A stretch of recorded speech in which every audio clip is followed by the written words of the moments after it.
The first piece of content that you'll make, it will suck. And I'll tell you what, Vindhya, this is something I also faced. I struggled with.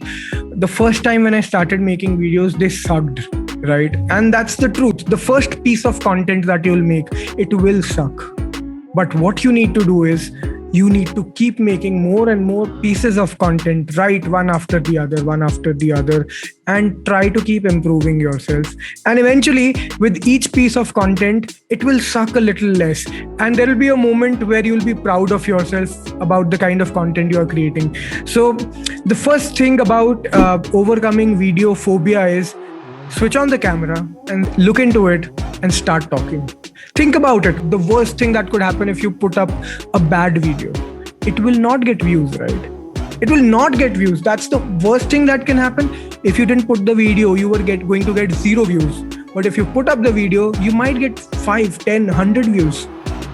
At least somebody is watching, somebody is looking at you, and somebody is listening to you. That's a superpower.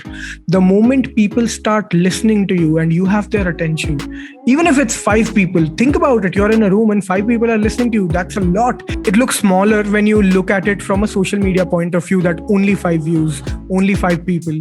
But when you do that in real life, if you're in a room and there are 5 people standing with you and listening to you, that's huge. That's crazy. Think about it.